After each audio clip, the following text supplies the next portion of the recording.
Well, hello everyone. I hope that you're having a good weekend and that you're staying cool in the midst of this heat wave that we're having. I hope you're having a good week in the midst of a pandemic and division and strife and uncertainty. Just feels sometimes like we're living in the twilight zone right now, but I think that's one of the reasons that this passage that I'm going to read to you from Isaiah just fed my soul this week and refreshed me, and I hope it will do the same for you. You know, the prophets are just one of our greatest gifts from Scripture. They were the truth tellers of that day, and a lot of people think that they were just fortune tellers, but they weren't. A lot of times what they did was they would give meaning to things that the people had already gone through. They would speak the truth to people and give them warnings and exhortations when no one else would. And then always when the people were at their very lowest, they would give them, would uplift them with the new vision of what God's dream for them, what God's plan, what God's purpose, and what God's reality for them would be. And I think that we could use some prophetic voices in our lives today. So I'm going to read this passage from Isaiah. It's Isaiah 55 verses 10 through 13.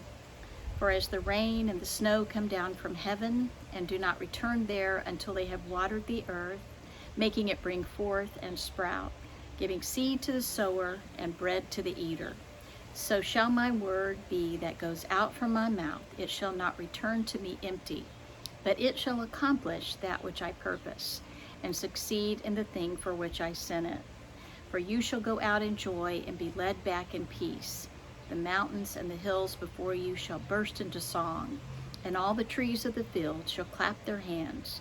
Instead of the thorn shall come up the cypress, instead of the briar shall come up the myrtle, and it shall be to the Lord for a memorial, for an everlasting sign that shall not be cut off.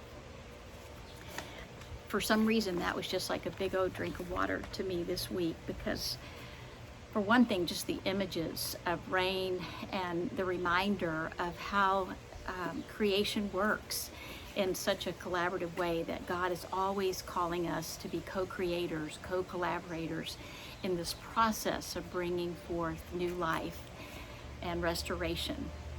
And that's what the prophets would always call the people to remember. One of the other gifts that we have, one of the many gifts that we have from Scripture, is that in contrast to so often what we see in history, the telling of history is often told from the perspective of the winner. And so it's only a portion of history that gets told. But the history of the Israelite people, the Hebrew people that's told through the Scriptures, is a very real and honest one of self-critique, and the prophets were always the ones that would remind them of their failings, would warn them of their shortcomings and the consequences that would result from that. And I think that is so important for us always to remember, is that so often we grow and learn from our failures and our shortcomings, and even sometimes through the consequences that we endure, and then we are restored and move forward. And the type of justice that is woven throughout Scripture is a restorative justice, and that is often in contrast to what different civilizations' justice are, and in many ways how justice has been distorted in our country even today. And one of the things that this pandemic is doing is uncovering all of these areas. It's almost like in a weird way that the pandemic is some sort of prophet that's just peeling away all of the things that we need to look at, all of the ways that we have fallen short, all of the places that we have been blind. And it's happening in such a way that this feels like a very significant moment in history. one in which we can't just go back. There is no going back and covering this up. We must find a way to deal with it collectively and to move forward together. And so in the midst of the pain and the grief from all of the deaths and the uncertainty and the strife and the loss, there is this call to collectively be in this moment and deal with this moment together in order for us to move forward in a more healthy way. And that is the way of life and the faith of God, because humans are humans. You know, so often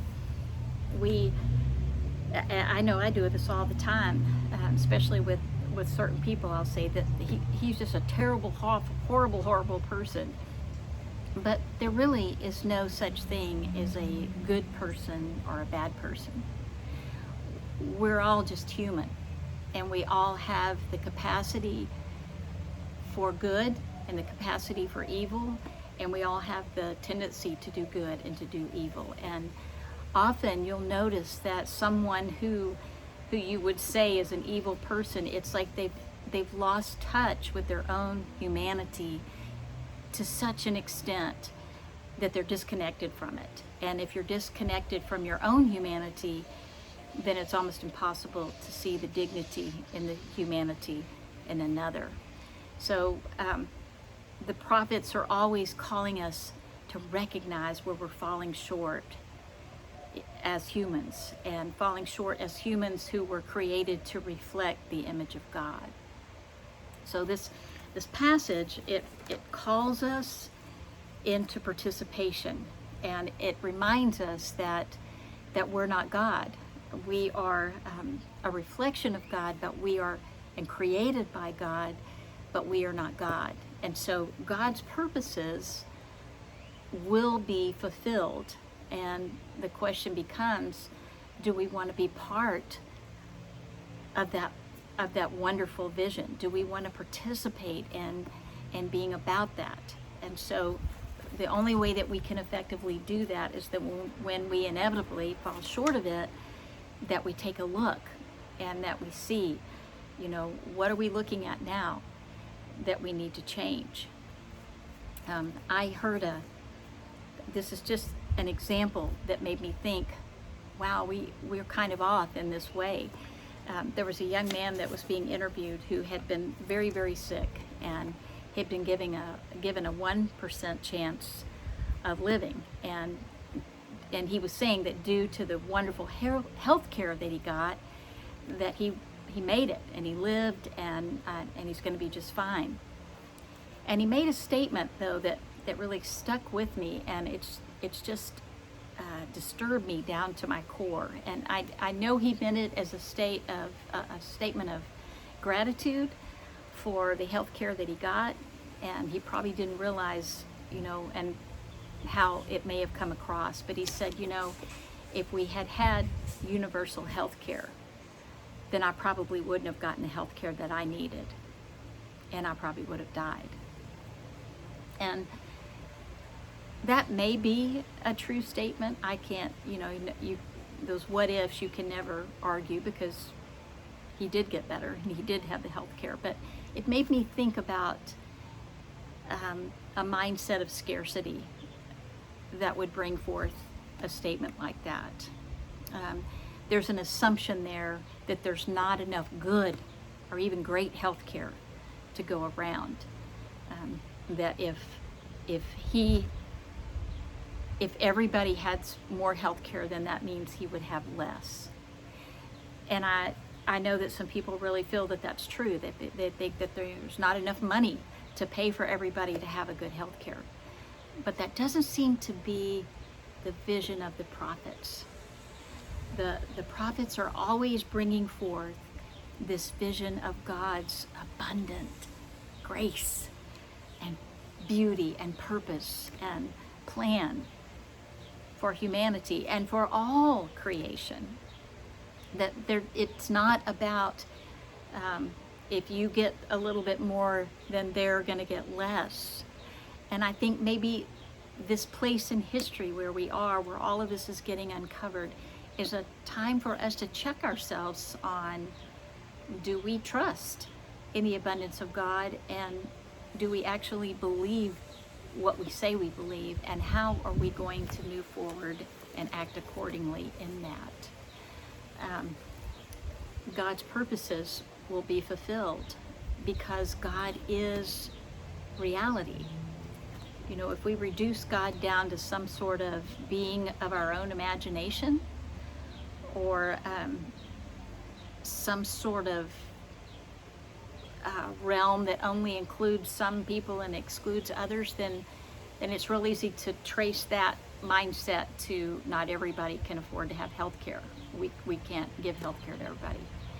But if we believe that God is the reality of the vision of heaven on earth, that is God. God is the reality of love and mutual flourishing and unity, then there's plenty.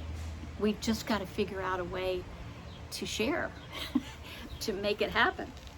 And if we believe that God is this reality of beauty and love, then when we hear people cry out in pain because they have not been experiencing the same beauty as others, and we need to take stock in that and come back to that place and go, okay, where have we fallen short, and how can we re-envision together a way forward?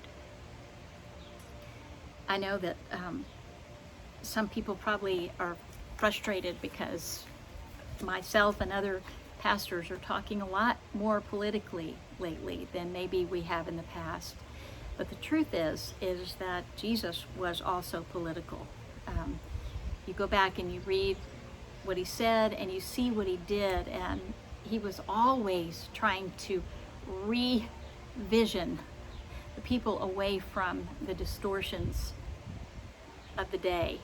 And so that's what we need to do, is try to reorient ourselves back to the way of creation and to God. And part of that reorienting is looking at where we're distorted. We've got division over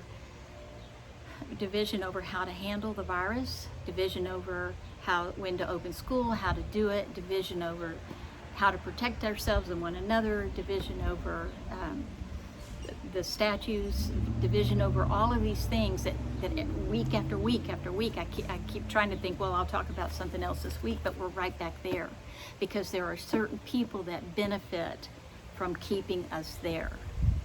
And unfortunately, what they don't understand is that they're really not benefiting from it, because in God's reality, the only way that we all flourish is if we all flourish.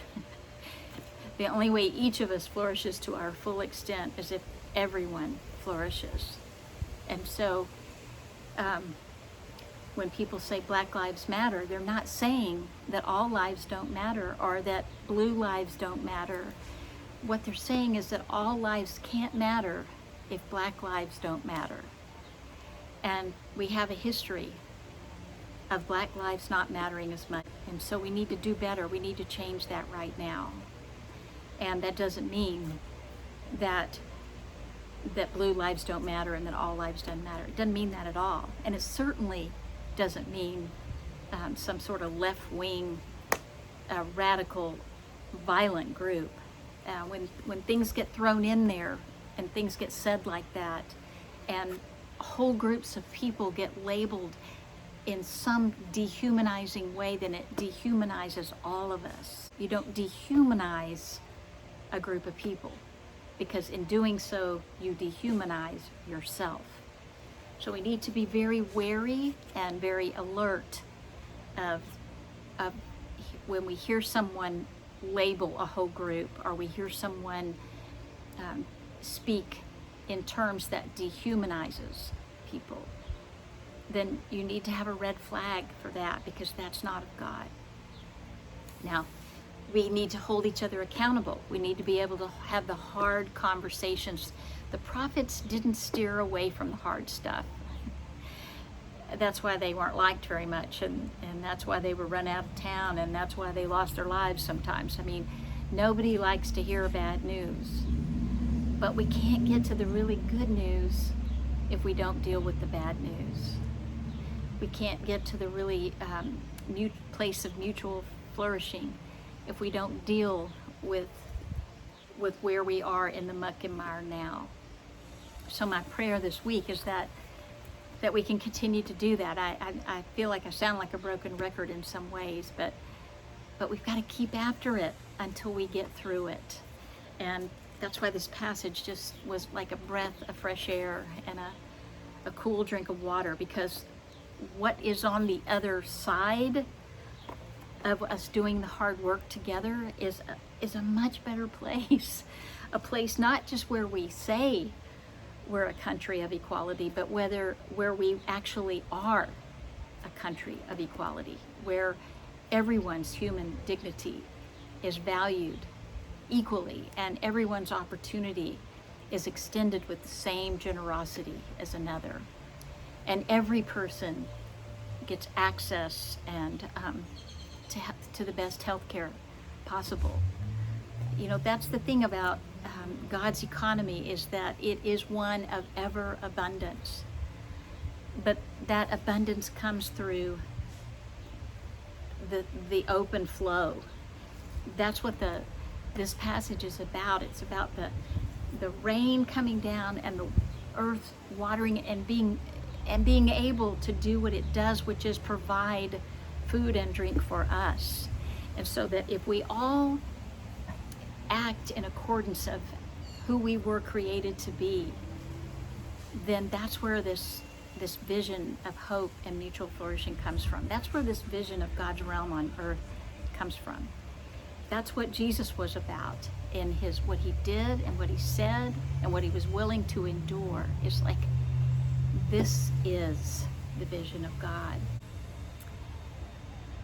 I think we can move forward. It won't ever be able to do it in our own human capabilities perfectly, but if we lean in to the strength of God and we have the courage to look at the now for what it is, so that we can move forward to what it can be,